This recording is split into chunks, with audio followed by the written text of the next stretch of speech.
안녕하세요 여러분, 백영기 목사입니다. 오늘 27장 출애굽기 살펴보도록 하겠습니다. 27장입니다. 자, 먼저 어제에 이어서 성막의 구성물에 대해서 이야기를 하고 있습니다. 성막의 구성물을 이야기를 하고 있는데요. 27장에서는 번제단을 이야기를 하고 있고요. 1에서 8절 이야기를 하고 있고, 그 다음에 뜰에 대한 규정을 이야기를 하고 있습니다. 9에서 19절이요. 그 다음에 세 번째 등불을 어떻게 관리하는지 등불 관리 규정을 20에서 21절에 이야기하고 있습니다. 번제단 그림 여러분 보셨죠? 예, 번제단. 자, 살펴볼까요? 번제단 그림. 자, 번제단 이렇게 되어 있습니다. 번제단 위에 이제 철망이 있고요. 밑에 불 같은 거를 다룰 수 있는 게 있고, 노통, 노삽, 노대야, 노깔고리, 노불통 이런 것까지 다 이야기를 하신 거예요. 하나님. 정말 섬세하시죠. 그래서 이 번제단은 뭐합니까? 이 번제단의 위치가 어디입니까? 여기 보면은, 네, 여기 보면은 번제단이요. 여기입니다. 그러니까 번제단은 뭐냐면 예전에 예배 드리러 올 때 하나님이 명령하셨어요. 빈손으로 오지 말라고, 성경에. 왜? 하나님과의 관계에 어떻게 보면은 예의와 그러한 것 때문에 빈손으로 오지 말라고 하셨거든요. 그러면 빈손으로 안 오면 뭘로 옵니까? 제사 제물을 데리고 와요. 근데 부자는 소, 좀 가난하면 양, 비둘기 이렇게 정해진 것들이 있습니다. 레위기에 보면은 이러한 품목들이 정해져 있는데, 그러한 헌금할 만한 동물들을 데리고 와요. 그러면 이 제사장 뜰 문에서 이 번제단에서 이제 하나님께 이제 제사장이 이곳에서 죽여서 번제를 합니다. 성막 안에 있는 뜰에서.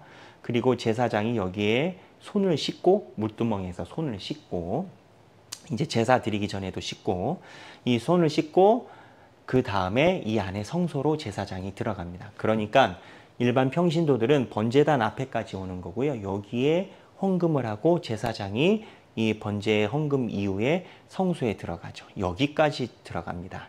1년에 한 번만 이쪽에 들어가고요. 그러면 질문이 있어요. 목사님, 여기에 금향단, 여기에 이제 또 속죄소가 하나가 있는데 이거는 뭡니까?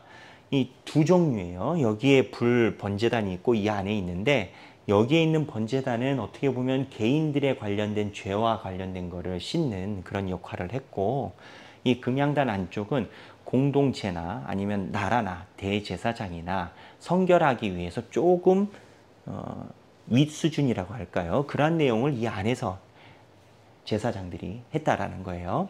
그래서 오늘 지금 나오는 건 이 번제단에 관련된 이야기입니다. 그리고 뜰 이야기니까 이 밖에 뜰 규정이고, 이 안에 들어가 보면은 이제 금촛대 있지 않습니까? 이 금촛대니까는 촛대에 뭐가 있겠어요? 초가 있죠. 그러니까 이 불 관리 어떻게 하는지 이 이야기를 하는 겁니다. 이 그림을 보시고 성경을 보시면 조금 더 이해가 쉽게 되실 거라고 생각이 듭니다. 여기 보면은 이제 이러한 내용이 있고요. 그래서 이 성경에서 우리가 좀 기울여서 봐야 되는 특이한 점이 있습니다. 8절인데요. 8절에 보면은 산에서 보인 대로 이렇게 이야기하십니다. 8절에 읽어볼까요? 제가 27장 8절에 보면 제단을 널판으로 속이 비게 만들되 산에서 내게 보인 대로 그들이 만들게 하라. 그러니까 시내 산에서 하나님이 모세에게 이렇게 만들라라고 이야기를 해주신 겁니다. 산이 어디겠어요? 시내 산이죠. 그러니까 하나님이 성전을 만드는 것을 직접 지시를 하고 계신 겁니다. 그리고 또 하나 우리가 생각을 해야 될 게 있어요. 여기 보면은 9절에 뜰이 나오지 않습니까? 뜰. 이 뜰을 하나님이 만드신 이유가 뭘까요? 경계입니다. 구분입니다. 여기에는 두 가지가 의미가 있겠어요.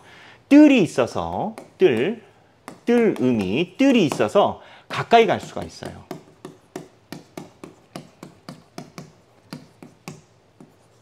하나님의 성소에. 그런데 두 번째, 어느 선이 있어요. 선을 넘지 못해요.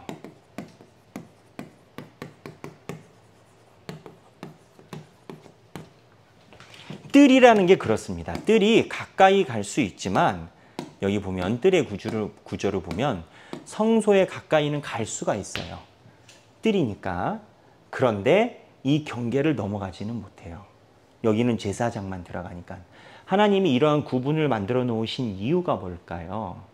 하나님은요, 가까이 하시기도 하지만 우리랑 같은 분은 아닙니다. 그래서 자유로움과 가까이 할 수 없는 두려움이 같이 있는 겁니다. 이게 우리 신앙생활에도 있어야 합니다. 우리 신앙생활에도 두려움이 있어야 되고 자유로움이 있어야 됩니다. 저는 설교할 때 이제 그런 경계에 대한 고민을 많이 합니다. 경계. 우리 신앙생활에도 우리가 경계가 있어야 됩니다. 설교 준비할 때 저는 그런 고민을 많이 하는데, 설교는요, 하나님의 뜻이 이 백성들에게, 우리 교인들에게 실제적으로 구현, 말씀이 살아서 움직여야 됩니다. 그러다 보니까 설교는요, 교인들의 삶에서 떨어질 수가 없어요. 그래서 교인들의 삶과 가까이 해야 돼요. 그런데 만약에 교인들의 삶에 가까이 하는 것에서 경계, 한계를 넘어가면 또 어떤 사람만 표적으로 이야기한다라고 표적 설교가 돼. 그래서 표적 설교라는 소리 듣기 싫어서 가끔 목사님들이 지구의 평화와 생태계와 정말 죄송하지만 우리의 실생활에 크게 영향이 없는 큰 주제로 이동을 해버립니다.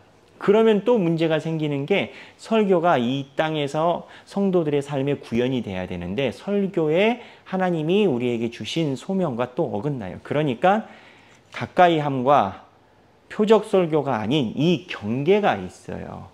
목사들은요, 목사님들은.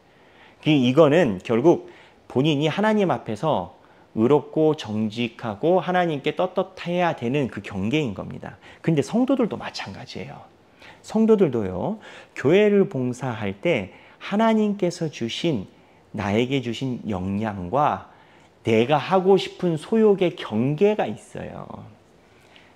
나에게 하나님이 이 일을 하라고 하셨기 때문에 내가 할 수 있고 내가 할 수 있는 능력과 역량이 있는데, 어느 경계는 내가, 누구는 뭐 마음에 들고 누구는 마음에 들지 않고, 내가 저 일은 하고 싶고 내가 저 일은 하기 싫고, 내가 저기는 가고 싶고 저기는 안 가고 싶고, 내가 저거는 먹고 싶고 저거는 안 먹고 싶고, 이게 있어요.